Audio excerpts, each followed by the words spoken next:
This TV Hamilton live stream is brought to you by Miami University Regionals.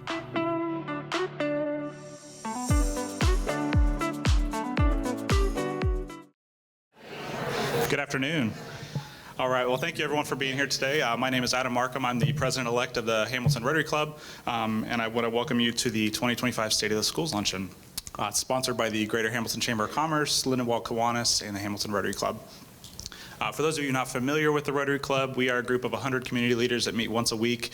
We focus on friendship and making our community better, and we are really devoted around the same ideal of service above self. So if anyone's curious, wants to learn more about Rotary, we meet in this room once a week, every Thursday at noon. You're all invited to join us.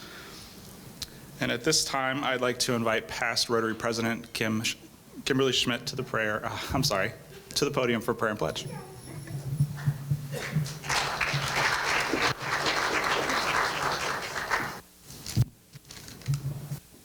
Good afternoon. Good to see you all. Please observe this time of reflection and invocation as you choose. Hi, Dave. Today we gather at State of the Schools. We gather in gratitude for the gift of knowledge, the power of learning, and the opportunity to serve others through education. We are grateful for the teachers, mentors, and leaders who inspire intellectual curiosity and independent resourcefulness. Bless our efforts as Rotarians to support education in our communities and around the world. Give us the wisdom to recognize the needs around us, the compassion to act, and the perseverance to make a lasting impact. May our work reflect the values of service, integrity, and fellowship, always striving to uplift others. We ask for your guidance in our discussions today, that we may all continue to lead with purpose, grace, and a commitment to making education all that it can be for the young people we serve. In your holy name we pray, amen. I pledge allegiance to the flag of the United States of America and to the republic for which it stands, one nation, under God, indivisible, with liberty and justice for all.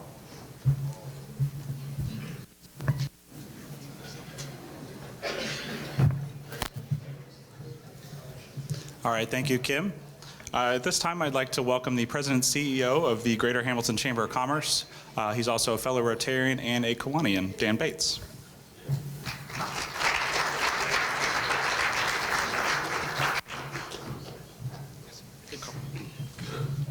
Thank you, Adam. Good afternoon, everyone, and welcome to the Chamber's Red Carpet Luncheon. And this is a partnership with Rotary and the Hamilton Lindenwold Kiwanis of Fairfield. At this time, I want to thank our Chamber's Centennial Sustaining sponsors, and they are, hold your applause until the end, please, Butler Tech, City of Hamilton, First Financial Bank, Kettering Health Hamilton, Mercy Health Fairfield Hospital, Narratus Media, OneView, and U.S. Bank.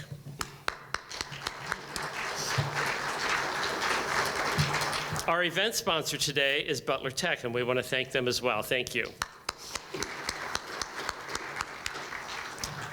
Also, a special thank you for TV Hamilton and Journal News for being here. TV Hamilton was to be doing a live stream today, but I think technical difficulty is not allowing that to happen. But that is credited to Miami University Regionals, who is making that possible. So we're going to get right into our program here, and it gives me great pleasure to introduce Brian Pendergast, President, Baden High School.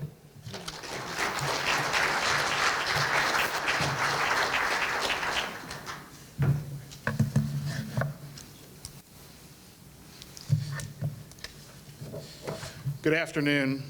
I'd like to thank the Rotary Club, Lindenwold Kiwanis, and the Greater Hamilton Chamber of Commerce for the opportunity to be here today. What makes this area really special is that every student in this area has the opportunity to get a great education at a variety of different options, and we're proud to be part of that. My job today is kind of share what Baden's about and what we have going on here this year. I'm going to talk about a couple of areas, general overview, talk about our campus improvements, and highlight a few of our students' achievements. We are the only Catholic high school in Butler County, so we play an important role in that landscape. Our mission is to empower young men and women to achieve their personal best, live their faith, and lead the future. We take that mission seriously in every aspect of our school, from our teachers, our staff, our administration, our school board. We put that mission into practice each day. We have students with a wide variety of academic abilities. We have those that need some academic support and those that are taking classes way beyond anything that I would have taken when I was at Baden.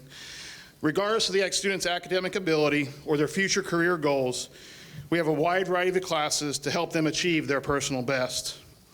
Next year, we'll be offering over 30 credit hours of CCP credit courses, College Credit Plus, all taught by Baden students, except for 2 that are online, which gives them the opportunity to get that college transcript going at an early age. All of those teachers, to be part of that, have to be approved by Sinclair and meet their criteria. Along with that, we still offer a wide variety of AP courses to allow students to receive college credit if that's what the way they choose. Serving God, serving others is a motto that we talk a lot about at Baden. Faith formation truly is our #1 priority. We live out our motto through our religion classes, our retreat program, and our Christian service program, along with the mission trips that we offer. This summer, we'll have 6 different mission trips going out all over the country. One international, going to Ecuador for the 2nd year from that standpoint. And each trip has a specific focus that addresses Catholic social teachings and many of the issues that are facing our country today. These trips are a valuable learning experience and help broaden our students' perspective and their passion. Though this year they'll be going to Texas to learn about immigration. They go down to Alabama to learn about race relations down there. They go over to New Jersey and to Tennessee to work with different populations there also. Each faith formation opportunity provides students and teachers with a way to use their God-given talents to make a difference in our world. The amount of time and types of service that our students participate in is a testament to our mission. Each senior group does a Christian service project together, and on March 6th, they'll be presenting to the community and to their parents at the Stang Symposium. They'll talk about what impact they made for that agency, but also the impact it made on their lives and how it's changed them. We're truly blessed to have terrific students, and we love to celebrate their success. Kathleen Burke was named a National Merit finalist, but besides being a very smart young lady, she's also competing. She's up in Canton right now, left yesterday, and will be swimming in the state championships for the 4th year in a row, along with a sophomore, Augie Newberry, that'll be up there with them also. We have a number of students that were named AP Scholars with distinction for their outstanding efforts on their AP tests while at Baden. From an art standpoint, 11 of our artists presented work at the Middletown Tomorrow's Artist Today competition. There were 169 artists from 14 different schools that were represented at that conference. Elizabeth Carruthers placed first in the painting category. Jaden Jones received second in the drawing category, and Maya Seifert and Elizabeth DeBain received honorable mention in their categories also. Bud Miyahara was recently accepted into the DAP program, and we're extremely proud of all the talented artists that we have. We had 8 students participate in the CHIPS Citywide Hamilton Internship Program this past summer.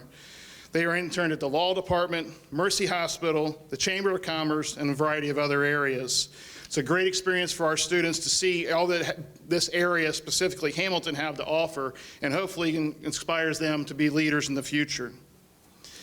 Baden High School continues to grow. Our current freshman class has 188 students, and our overall enrollment is about 715. Next year's class right now incoming class stands at 197, which we, for 3 years in a row that class has come in over 190 students. And we'll to kind of put that in perspective, the growth that we've seen, 2010, 2011, we had 448 students. And next year will be almost 730, somewhere in the 730s. This increase in enrollment really has to do with a wide variety of things. First and foremost, our faculty and staff. They do a tremendous job of making a difference for our students and living out our mission on a daily basis. Students themselves who take advantage of that top-notch education, our parents and our alumni who truly believe in what we do. As our enrollment grows, so does our campus. So since 2020, and I've talked about some of these things in previous years. 2020, we opened the Student Development Center. Last winter, we opened up a new parking lot. We made the decision to open up in January, start of the new semester, and if you guys remember last January, it was colder than it was this January, and I think the first day it was about 2 below, and we're out there trying to help students direct this new parking lot. Probably not the smartest move we made that year in doing that. And then this fall, we will have our first football and soccer games on campus in the Lonnie Family Stadium at Matandy Sportsplex. Our varsity girls and varsity boys soccer teams will be the first ones to officially play games on August 15th, and we're extremely excited to have that opportunity. Want to thank Hamilton in particular, but also Fairfield, Edgewood, Monroe, and many other schools that over the course of the last 60 years have allowed us to partner with them and to play games in those facilities. It's been a true blessing to be able to do that. But for us to be able to open our own stadium on our own campus is something that we've dreamed for 60 years. Next year will be our 60th year as a school at Baden High School. And so we're very excited to have that happening. So varsity girls and boys soccer will start us off. And then the first home football game at Baden for the first time ever will be on September 5th versus Edgewood. So we're extremely excited about that. Very thankful to our donors and our friends that have made this this possibility. It's definitely an exciting time at Baden to be able to do this, and we're excited to see how that'll help us grow in many, many ways. We're also in the process of working with SHP Design on a new campus master plan to see what those next things will be. I'd like to thank the members of our school board for providing tremendous guidance, support, and encouragement. Their vision and leadership have made a huge impact on Baden High School now and in the future. On behalf of our faculty, staff, and students at Baden, I want to thank all of you that support Baden High School and all the schools in Hamilton, in the Hamilton area. Thank you for the opportunity to speak with you today, and please know that you're always welcome to stop by and see what's going on. There was a pumper truck there today pumping concrete for the stairs, so there's always something going on. I do feel bad for all the construction workers that are out there underneath tents putting up block right now, but I give them credit for doing that. So thank you for this opportunity, and it's now my pleasure to introduce Kelvin Moss, the director of Marshall High School. Thank you.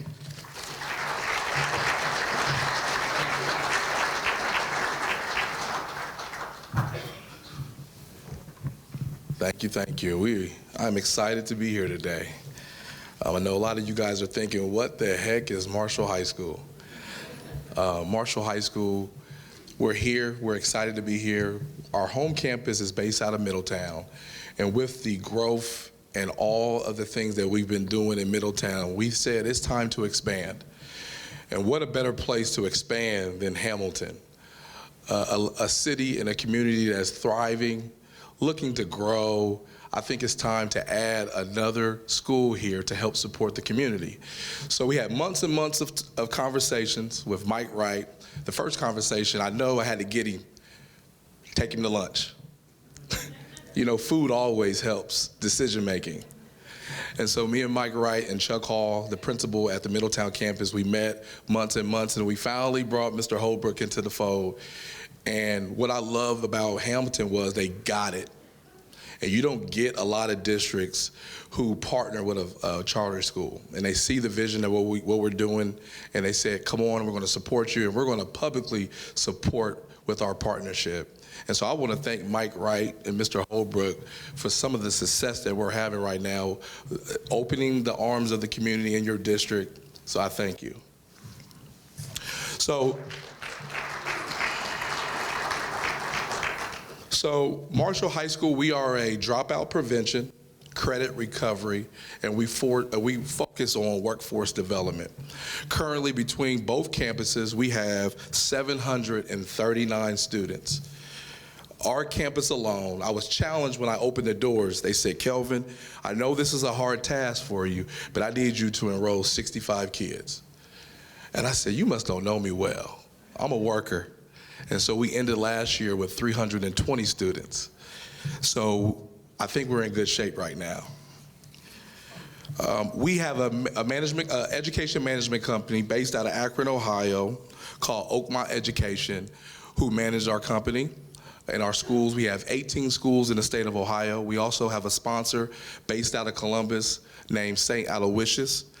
Between all the schools in the state of Ohio, we have 5,600 students that we serve. With the growth of our schools, we opened up this past school year a school in Des Moines, Iowa. Next year, we're looking to open up a school in East Walnut Hills. So the growth is there. Our ages that we serve are 15 to 21. You have to graduate by your 22nd birthday. And we really, really thrive of our partnerships from the community. We are all about relationships. And we offer a high school diploma, high quality employment, work experience, 1-year mentorship after you graduate. So we hire a placement specialist that follow our students after they graduate to make sure they're getting all the tools in their toolbox so they can be successful. So if they need another job, family need any social services, any barriers that they may have, we want to support that. We are on an online curriculum called Apex. And that's just because we have a wide variety of ages in the classroom, so we want them to work at their own pace and make sure that they're flexible. We work at 2 sessions. One session is from 7 to 11:30. The second session is from 11 to 3:30. And we do that because our demographic is just a little bit different. We have parents, we have people that need to support in the household, so we just wanted to make sure that they have the flexibility to still get their education and then being able to work. So I talked about workforce development. We have different career pathways that we offer. Healthcare. So when you enroll in healthcare, you get a certification in phlebotomy, medical assistant, and patient care tech. And when you get enrolled in that, we also give you the opportunity to match up with business partners where you can get hands-on experience in the work field to make sure that's the direction that you want to go when you graduate. Construction, they receive an NCCER core and an OSHA 10. Culinary, they get a Serve Safe. Manufacturing, they get an OSHA safety, MSSC safety, MSSC maintenance, quality, and processes. And then we have business and entrepreneurship where they get a retail and customer service certificate. So all of our pathways, we partner up with different businesses, and any help and support that we can get from you guys to gain more partners, we welcome that. So let's talk about our philosophy in our school. We live by the 4 C's, and these 4 C's is something that I'm extremely passionate about. The first C is culture, and we define what our culture is going to be, and it's family. And we know that some of our students are coming from homes that are broken, trauma, so we define what our family is going to look like, so when they get out and graduate, they've seen what a good family and support looks like. Crazy. When I say the word crazy, yeah, we're crazy for being in education, but that's not the crazy that we're talking about. I tell my staff, you have to be crazy about our kids. You have to be wondering what is going on with our kids nonstop, in the household, out of the household. And then curious, you gotta be nosy, because our kids come to our school every day with drama, trauma, and we have to be curious about what's going on, because we may be the only safety net that they may have that they can be successful and consistent. So all those C's that I'm talking about, you have to be consistently doing those things. So I wanted to highlight some things that we did this first year. We ended last school year, like I said, with 320 students. We graduated 46 in our first year. In our network, we got School of the Year. In the state report card, we met our standards. And then we got selected by Forbes for a day of service for our under 30. So we hosted Forbes in September with a phenomenal experience for our kids. They got the opportunity to have some mentors. 25 millionaires came in to mentor our kids. And we did a fun day of a Shark Tank. And I was nervous as heck about this Shark Tank because the day before, it didn't look too good. And the next day, they blew me away. They were ready for the opportunity. 2 of our groups got selected by Forbes to get mentored with their business idea. And I was just blown away by the success and the things that our kids can do with the right support. And these are the same kids that didn't do well in traditional. Sometimes when you just change the environment, game changer for the students and their families.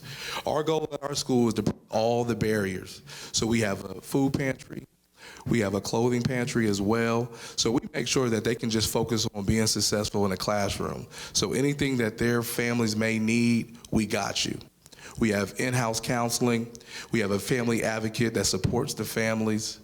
So we try to make sure we got everything so we have no excuses about coming to school and being successful.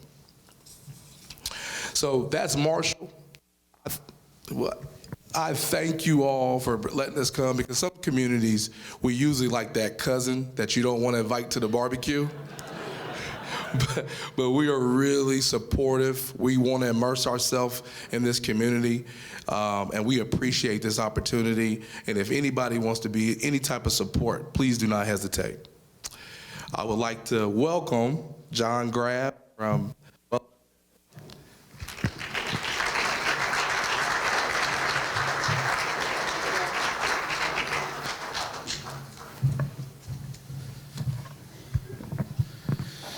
So I remember this about 9 years ago. I started here doing the State of the Schools, and I think I may have worn this same exact tie, and it had a very deep contrast to my hair. But as I'm looking at this, this has a lot of matching with the white hair that I have now. So before I started nine years ago at Butler Tech, I had I don't want to say it was jet black. It was a lot more pepper than it was salt, but there's a lot of salt in it now. I'd like to thank the Hamilton Rotary, the Lindenwold Kiwanis, and the Hamilton Chamber for putting this together.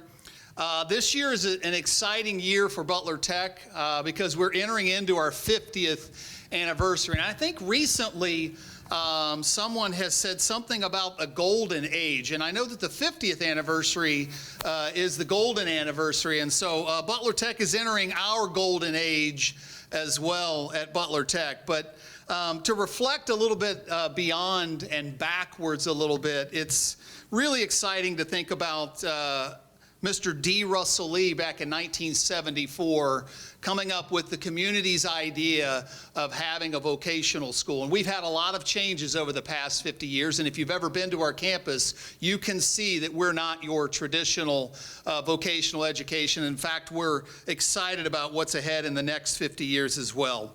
So as we're looking ahead, we have some exciting developments that I want to share with you to underscore our commitment at staying at the forefront of education.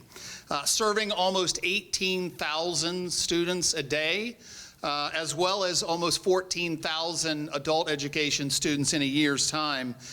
We have some of the most dedicated and remarkable staff and students and board members that have helped made this possible, but I would also say a number of partners in our business community and other governmental units that have helped us out along the way. One of the exciting things that we're dispelling is that vocational or career tech education is less than. We are a yes and so we are a springboard to opportunities for students who need to get a fresh start, as well as students who are looking to go forward in earning four-year bachelor's degrees and beyond. One of the things that we're really excited about is that we have a U.S. Presidential Scholars in the state of Ohio. There are 5 U.S. Presidential Scholars in the state of Ohio. I am proud to announce that 3 of the 5 in the state of Ohio are Butler Tech students. That is a remarkable accomplishment. One of the students scored a 36 on her ACT. How many of you scored a 36? I only have my hand up for representation, and I did not score a 36. The other one is a student that is number one in his class. And so not only are we having students that need the fresh start, but we're having the most highly academic achievement students throughout our region. We are a school of choice. We work with our 11 associate school districts, but I do want to share with you that we do not, when we enroll students, we do not look at discipline data, grades, or attendance patterns. It is truly a lottery system. And we decided to make this change a couple of years ago because we wanted to make sure that there was an equity of opportunity. Why else do we do this? Because we believe school choice is not a school choice if it is the school's choice. And so we don't decide which students come to our campus. The students choose us, and sadly, we don't have enough spots for the number of students that are applying. This year, we just announced yesterday the number of students who are initially entering into our campuses for next year. It's a great day and a sad day. I was at my church Wednesday night for youth. I helped with the youth group. Half of the kids were happy with me, and the other half were not very happy with me. But I am sharing with you that is because we had over 2,700 applications for our programs on our campuses for next year for our high school students for 1,316 spots. We're working through that process to try to expand as quickly as possible, and I'm also proud to announce that we have over a 99% graduation rate on our high school campuses, so that's something that we're very, very proud of. I do want to share with you just a little bit, and this may be a side note from a Butler Tech perspective about why we need to stay ahead. And some of this is from the Office of Workforce Transformation, some of it is from the U.S. Chamber of Commerce. 47% of high school students, 47% of jobs are going to be phased out in the coming years due to technological advances. So we have to advance programming very, very quickly and mobilize in partnership with our business partners. 65% of high school students are going to work in jobs that do not yet exist. And so with the speed at which we need to move is faster than the speed of business. The other statistic that is interesting to me is that in the year 2000, the labor participation rate in the United States was 67%. That means between 18 and 64 years old, if you were eligible to be in the employment pipeline, it was a 67% rate. That is 62% today and is expected to be 60% by 2030. Part of the scary reason about that is that in 2000, 27% of that population was between the ages of 55 and 64. Now, I'll ask for an audience participation again. If you desire to share your age, how many are in that demographic? Some of you are lying. You didn't raise your hand.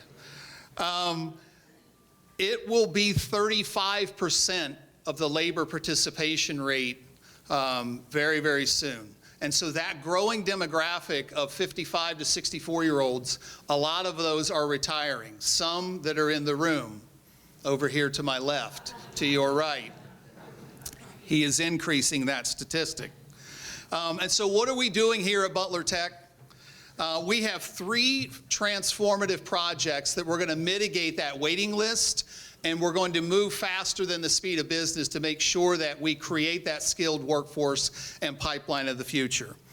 The first one I'd like to mention is our bioscience expansion. It's a state-of-the-art facility in Westchester that will equip the next generation of healthcare and life sciences professionals with the tools and resources to excel in rapidly growing fields. This couldn't be possible without the multiple partnerships that we have from our Butler County Commissioners, the state of Ohio, and Butler Tech kicking in. We also have a great partnership with Miami University on another project, but we also have announced that we have a Bachelor of Science in Nursing program to begin in the high school and a 1+3 program to take a year off of the Bachelor of Science in Nursing program for high school students beginning next year. So we're really excited about that. And I think thank you to Miami University, and they deserve a nice round of applause for helping us partner with that And for all of those people that lied and said they weren't 55 to 64 years old, or maybe you're older than that, we're going to need nurses here in the future. It's absolutely a field that's going to be necessary. Our aviation hangar is happening at the Middletown Airport in Middletown. It supports our aviation programs. The facility will be hands-on learning experiences for aviation and maintenance. We were just approved for our Part 147 airframe and power plant. High school students will be earning their FAA certifications in that realm.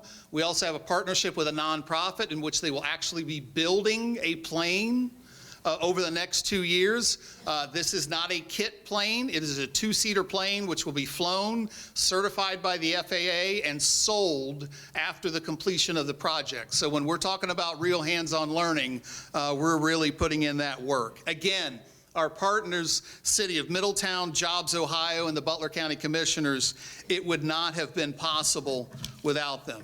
The last project in partnership with Miami, and I think is a really exciting opportunity for the City of Hamilton, is our Advanced Manufacturing Hub in partnership with Miami. And that cutting edge in technology, the training spaces, this hub is a centerpiece of the modern manufacturing education. We've talked about the education revolution and the transformation of what needs to happen in our public education systems. It's happening right here in Hamilton at the Advanced Manufacturing Hub in partnership with Miami University. In addition to the Butler County Commissioners, the City of Hamilton, Miami University, and over 25 business partners have collectively come together to say we're going to change the way education is delivered for our students for real hands-on learning. Again, I've talked about partnerships and collaboration, and so I want to emphasize and celebrate a little bit of some of the people that have helped us make this possible. Mike Holbrook, and the partnership that we've had with Hamilton City Schools. We get to continue to work with his students and his administration at helping deliver career tech education. And I just want to say thank you to you, Mike, for all of your service, all of your hard work, and helping the partnership at Butler Tech and Hamilton City Schools thrive. That deserves a nice round of applause for Mike Holbrook. Dr. Andy Durajaye, who is unable to be here, but I think he deserves a nice round of applause. He has been a great partner with Butler Tech. He is definitely a dreamer in creating realities, but also is an unbelievably hard worker at getting it across the finish line. The reason some of these things are never done is because it's really hard work. And it's a testament that Dr. Andy and Dr. Crawford were able to make the work happen for the advanced manufacturing. It's amazing what can be accomplished when nobody cares who gets the credit. And so I would say that the credit is due to everybody that's been a part of these projects. The success of Butler Tech is the teachers in the classroom, the students that work hard, the people in our workforce services offices, our supervisors, our board members that put in their blood, sweat, and tears because they love kids. I love the comment that Kelvin talked about. You got to be crazy about your kids. You got to love them, and that's part of what this community is about in the city of Hamilton, is that we want to do right for our communities, but we want to do right for our kids, and that's definitely a celebration. You know, a couple of people mentioned to me, say, oh, I hear you're retiring. Actually, I'm stepping away from the superintendent role, but I'm going to be a strategic advisor for them next year on a part-time basis, and I'm really looking forward to doing that. But I know that Mike is retiring, and I think, is this year 700 for you? I lost count a little bit a while ago. Kelvin broke the mold here because it was usually anybody that was up here speaking was either bald or had gray hair. So I'm glad to see that Kelvin is rejuvenating us a little bit, but really love the work that Mike has done. Andy is getting a promotion. I know that Dr. Andy Durajaye is getting a promotion.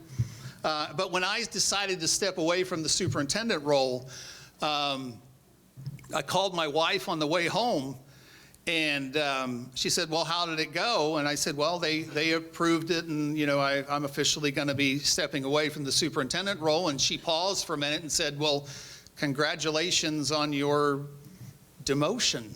So I couldn't be more excited about my demotion for this very reason. Our incoming superintendent, Dr. William Sprankles, if you'll just raise your hand, he is going to do a remarkable job. I've always said I had 3 points that I wanted to make sure that I had fun with what I was doing. I have absolutely loved the work that I've done thus far and look forward to whatever endeavors are presented to me in the future. Work hard.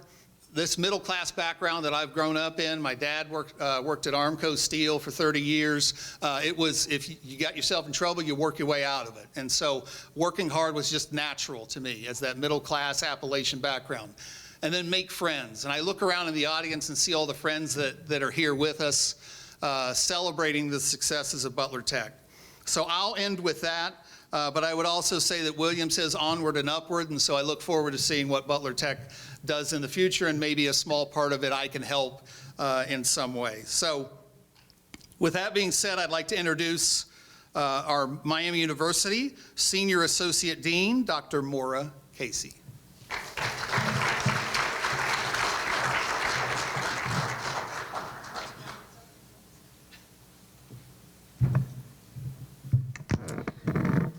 Hi, I'm Dr. Andy Durajaye. No, I look a little different. Thank you, John. John basically took all my talking points, so just crossing things off here. But I want to thank you all for coming today, and thank the Chamber and the Kiwanis and the Rotary and certainly Butler Tech for hosting this event today and inviting us to keep you updated on all of our exciting developments on the campuses and our community. Andy is very sorry that he couldn't make it today. He did have a family issue that came up and took him out of the state today. As John mentioned, I'm Maura Casey. I'm the Senior Associate Dean for Academic Affairs, and I just want to provide you with a few updates about several initiatives, most of which John has already talked about. But the important thing is that so many people in this room, as John has mentioned, have supported these initiatives. And we truly could not have moved these forward without all of you in the community.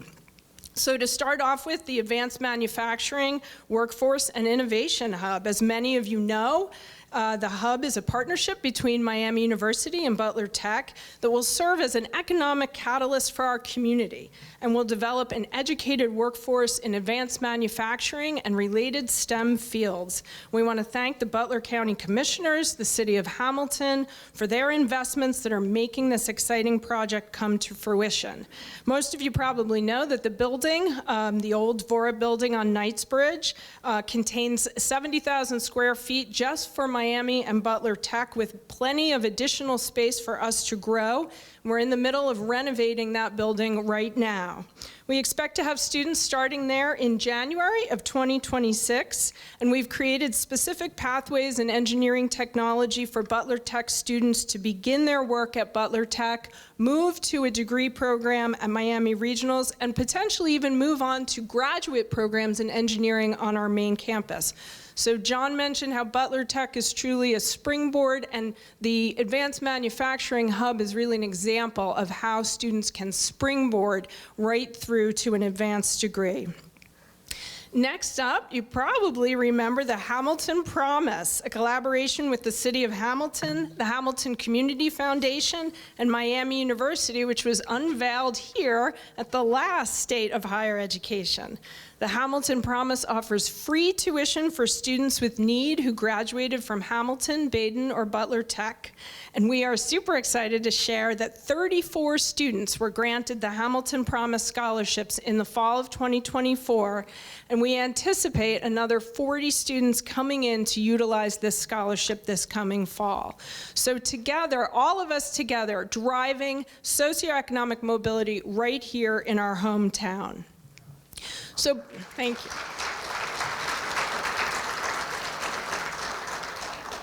So both Kelvin and John mentioned partnerships, and as you can see from these examples, our partnerships with the local cities, chambers, employers, the K through 12 institutions, and the local community colleges are enabling us to better serve learners in our communities.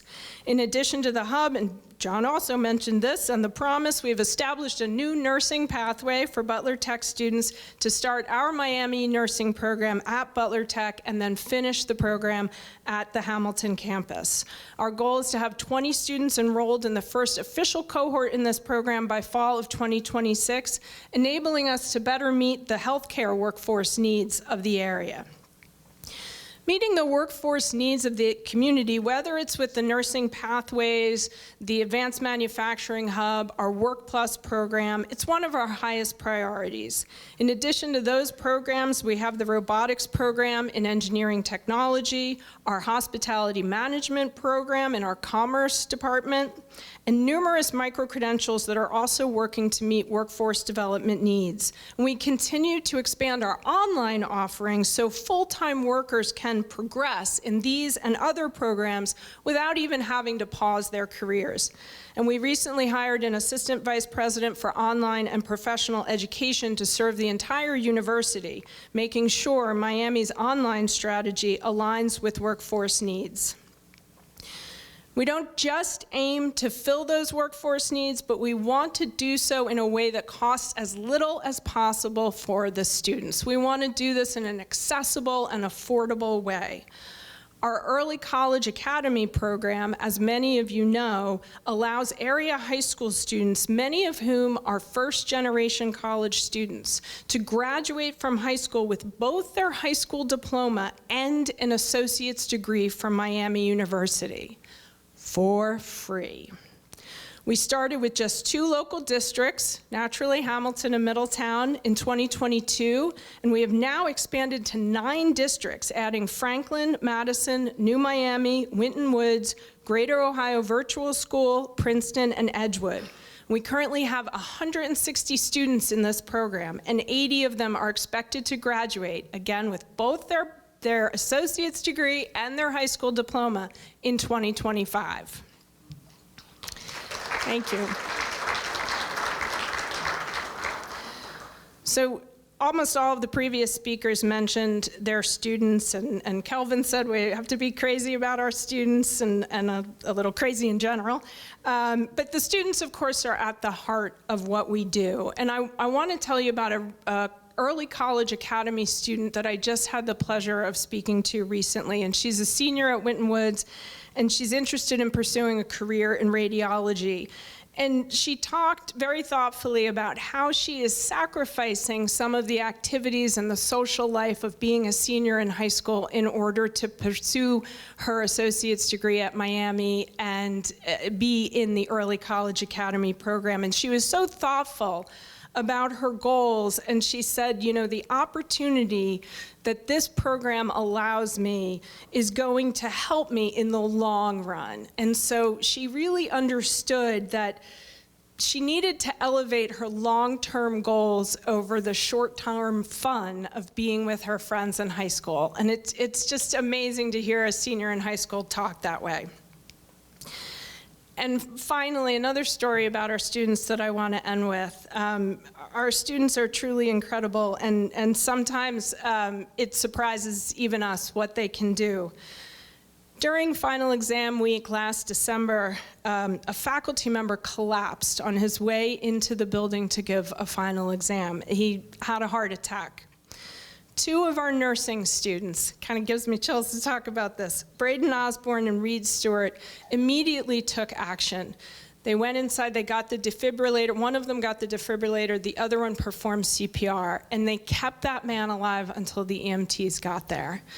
The EMTs credit them with saving that man's life.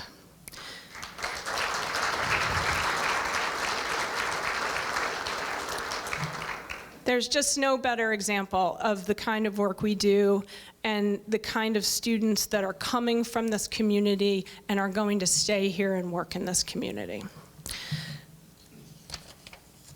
So thank you. And I now want to just say briefly that, you know, the K through 12 system is at the heart of any community.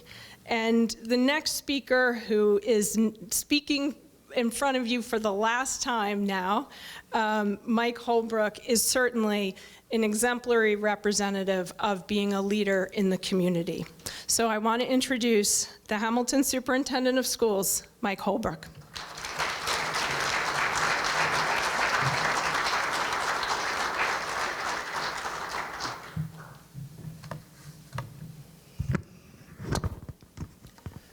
First, I want to thank everyone for having me here today to speak. And every year that I look out at this crowd, it just reinforces the importance that this community places on education.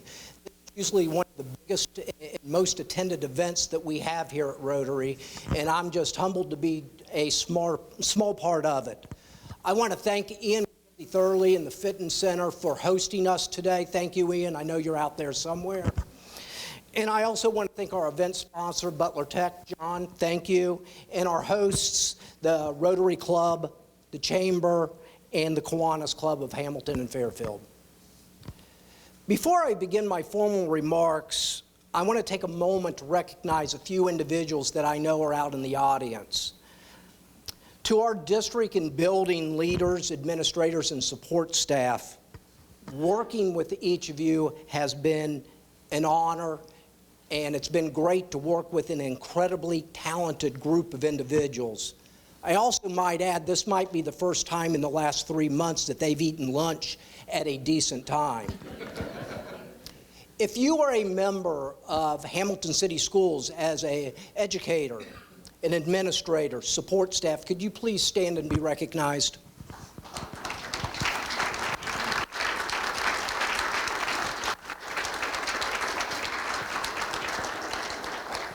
Thank you for everything you do for our students and community on a daily basis. So let's talk a little bit about Hamilton City Schools. A few weeks ago, I was here at the Fitton Center, and I don't know the presenter's name, but there was a comment made, and I want to get it right. Education cannot take a step backwards or stay stationary. It must continue to move forward. And I agreed with that, but it also resonated with me because I remember a discussion I had about 18 months ago.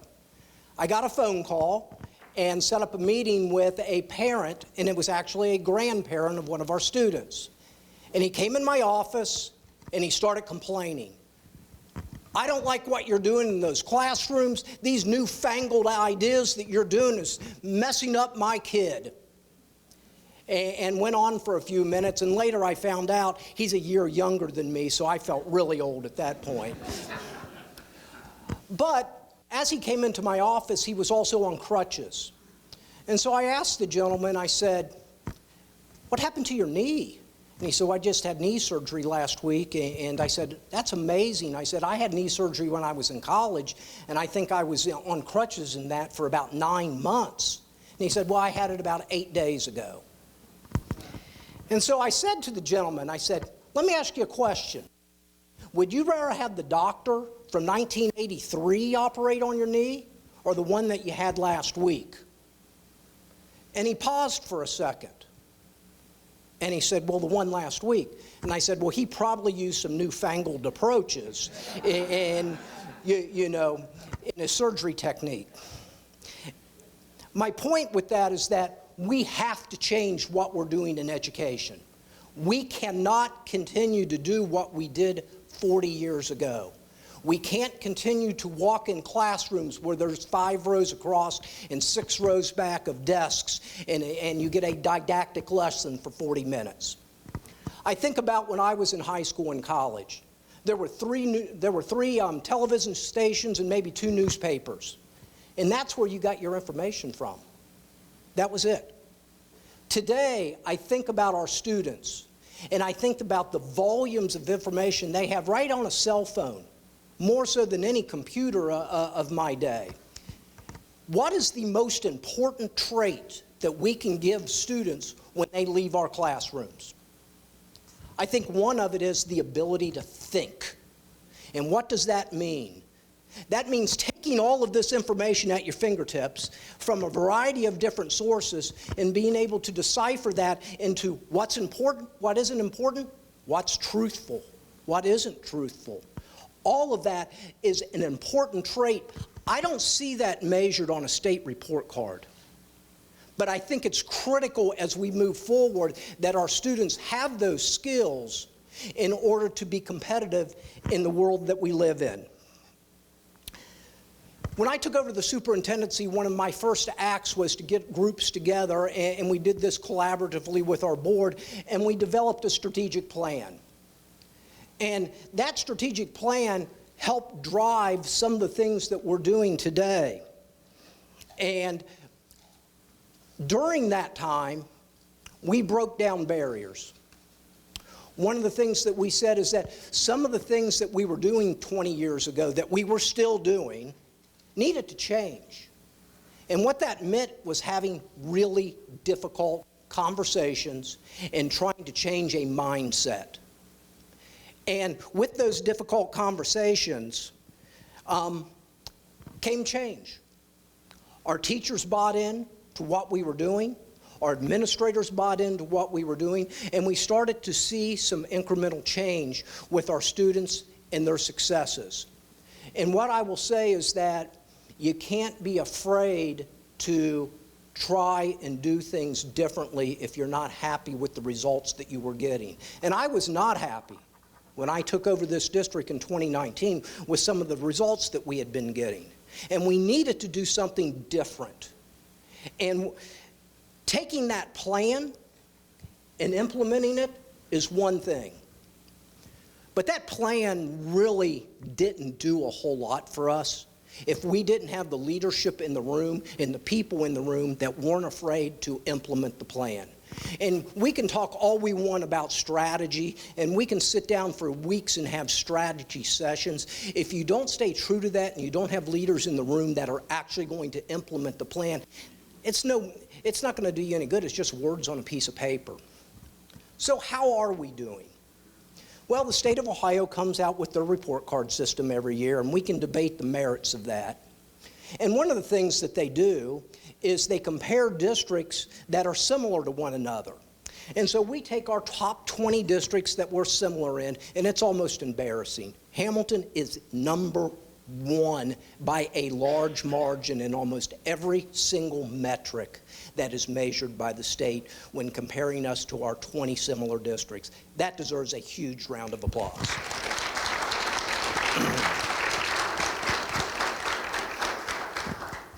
We have over a 97% graduation rate, and we have students right now on pace to earn over 2,000 college credits for the 24-25 school year. But with all of those things, and those are great things, I do believe the state report card is missing the mark because, you know, not everything that is important is measured, and not everything that measured is important. And I think that there's a mix there. And schools cannot be run strictly like businesses. But we can learn some things from the business community, and we can implement some of those things. But we also have to blend that in with what we are doing to educate a student. One of the things that our district has worked really hard on is relationships, and I look at those as partnerships. And one of the first things that we did when several years ago is we reconnected with the city of Hamilton. You know, I see Pat there, I see Joel, I'm sure there's others here, but that reconnection is critical and vital as the city was having a renaissance, so to speak. There is no mistake that the success that our district is having is in conjunction with the success that the city is having. I told Joshua Smith several years ago, Hamilton's success is our district's success. And I truly believe that there's no separating those two things. And the size of the district that Hamilton is, one of the critical pieces of that is the relationship we have with the city. We have hundreds of partners, and each one of those partners are very critical. But the relationship we have in the city is bigger than just what we do in our classrooms. Our district can continue to be assist in the economic development of this city. And if any of you have any idea of how some of these economic deals work, the school district's a big player in those. And we've had tremendous success working with the new city manager, Craig Buchheit, who I had the pleasure of working with for years as chief of police, Joshua Smith prior to that. And we have got together and we are moving the needle forward as a group. And I couldn't be more happy that we're in the position that we're in right now, and we can continue to help be a catalyst in the renaissance of Hamilton. Thank you, Pat, Joel. I don't know if anybody else from the city's here, but thank you all for your continued collaboration and cooperation. You're going to continue to hear a theme throughout the rest of my presentation, and it involves leadership, because none of this happens if you don't have strong leaders in place.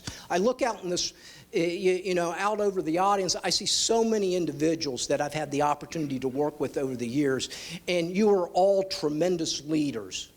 And it takes a group to move the needle on that.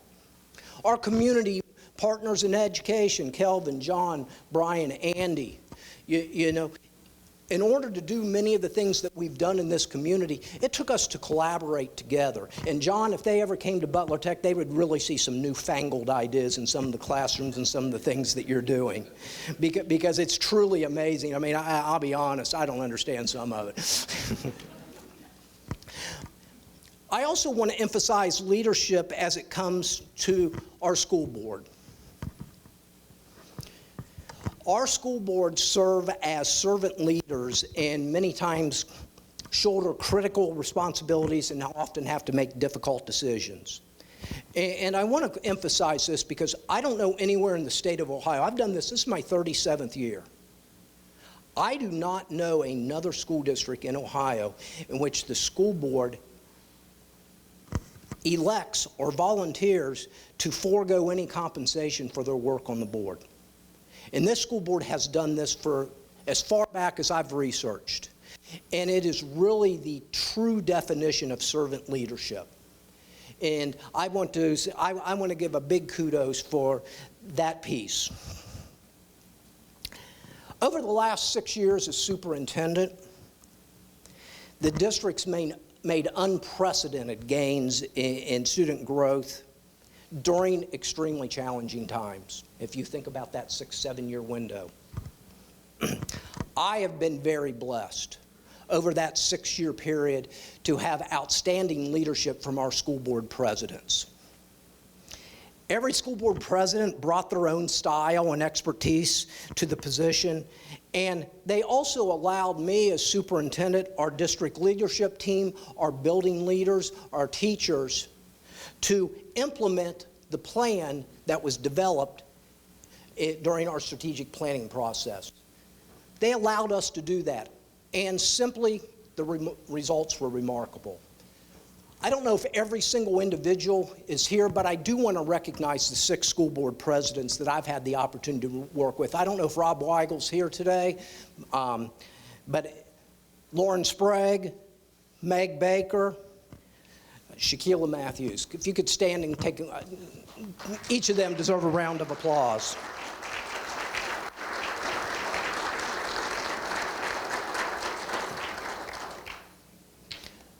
I truly believe in the phrase, you win with people.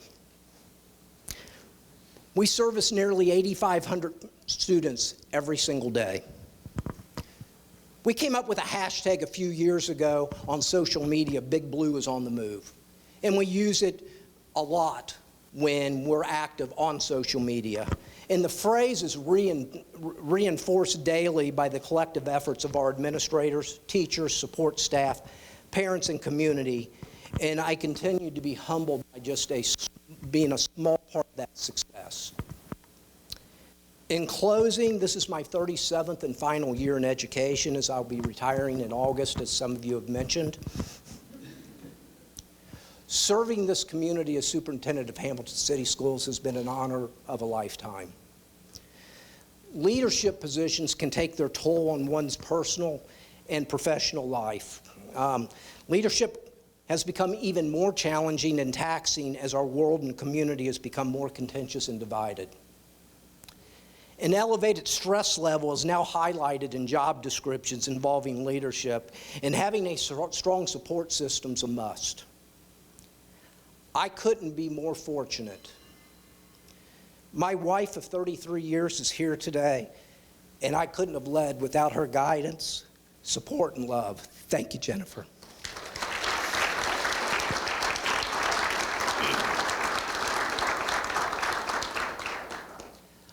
I'm confident in the leadership of our next superintendent, Mrs. Andrea Blevins. Andrea, could you stand and be recognized?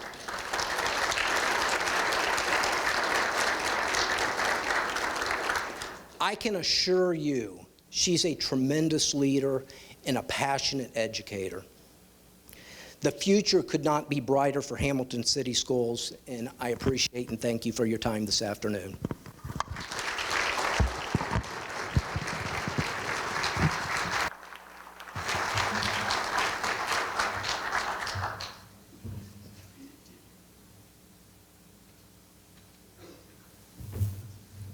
I didn't want to put up that high. So before we adjourn, I'd like to welcome Mayor Pat Moeller and Councilman Joel Lauer to the stage for a presentation.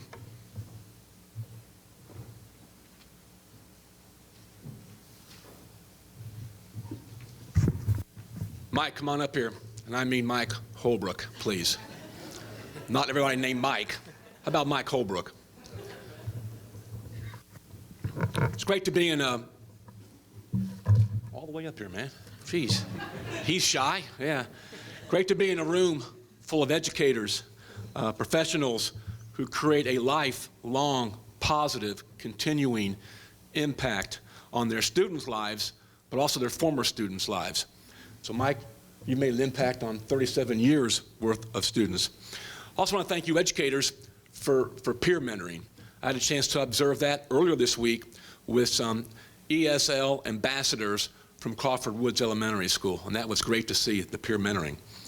All right, Mike Holbrook, from safe routes to schools at 7:30 in the morning till Hamilton High School athletics in the evening, and all those educational matters that you attend to in between, you're always making an impact. And you mentioned the partnership between the City of Hamilton and the school district, and that is so important to economic development, and you helped create that. Your leadership helped create that. So thank you for that. And now a educator named Joel Lauer, also one of my council member teammates, wants to present you with something.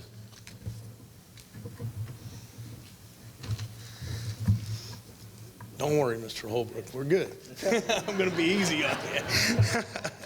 Might want to turn your paper right side up. Well, that was the one for the roast at the end of your career.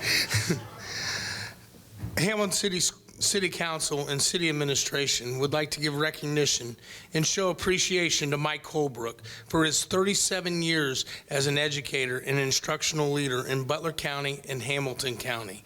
And whereas Mike received both his undergraduate and graduate degrees from Wright State University in Dayton, Ohio. And he completed his education administrative licensure coursework at Xavier University. And whereas Mike came to Hamilton City School District with a wealth of experience both as an educator and an administrator, including having been an educator for 10 years in Cincinnati Public School District before being promoted to multiple principal positions in Cincinnati Public Schools, Lakota Local Schools, Mount Healthy, and Northwest Schools in Hamilton County. And whereas he accepted the position as Assistant Superintendent in Hamilton City Schools in 2015 and served in the capacity until he was named Associate Superintendent in 2018 and then named Superintendent in 2019. And whereas Mike's leadership was instrumental in leading Hamilton City School District through the global pandemic by making difficult decisions that were polarizing to the community, but he always prioritized students and staff safety. And whereas he was involved in all aspects of the district's COVID response and ensured the community had transparent information. And whereas his planning assisted with coordinating weekly meals in the community for students and script curriculum resources to keep all students' needs met. And he helped reopen the schools as soon as it was safe to do so. And whereas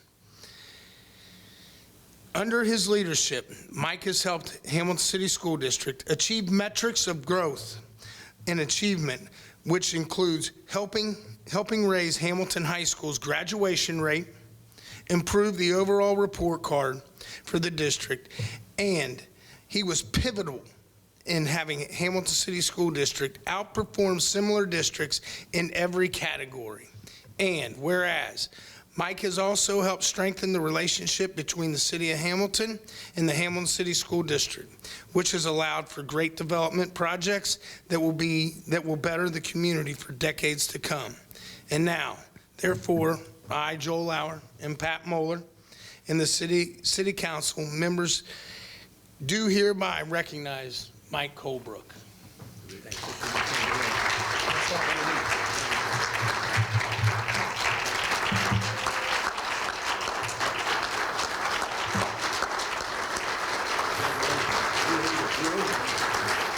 As an educator, I'd like to say a few things. Congratulations on your future retirement. I'm very happy for you.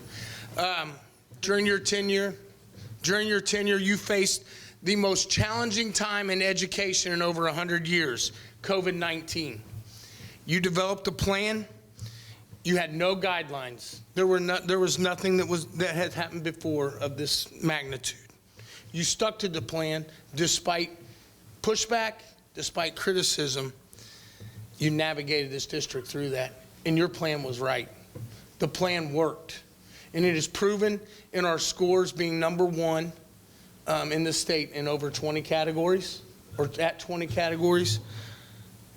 Your plan worked. You should be proud of that. There's many things.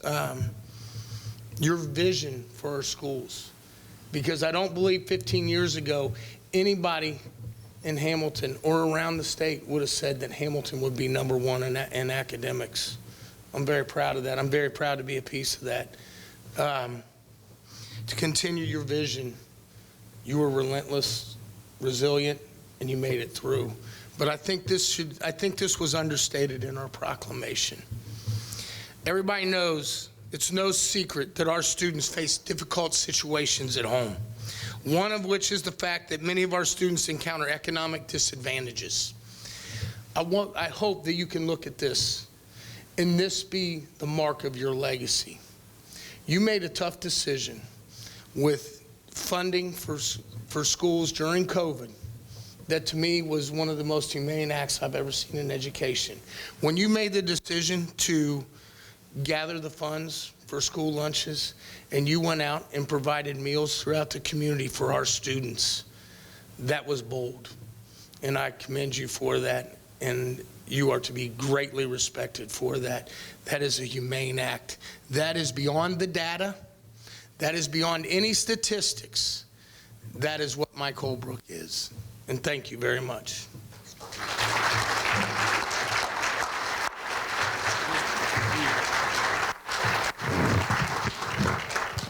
Once again, it's been an honor to serve this community in this district, but I do want to emphasize this. This is not a one-person show. It takes a ton of talented individuals listening to ideas and developing plans. These plans I just don't lay up at night and come up with. I mean, we had people at the table that we listened to, and as a group and as a community, we took that information and we devised a plan. And so I'm very blessed, and once again, I said it earlier, the talent that we have in our district is unparalleled, and we need to continue to listen and use that talent moving forward. Thank you.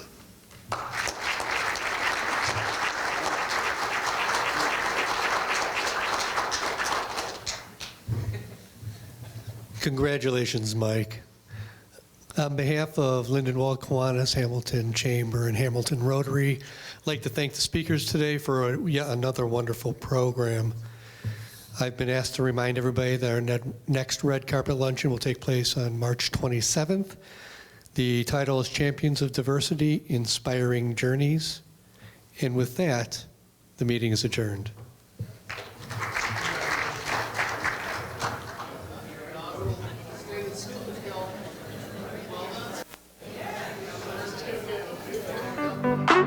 This TV Hamilton live stream has been brought to you by Miami University Regionals.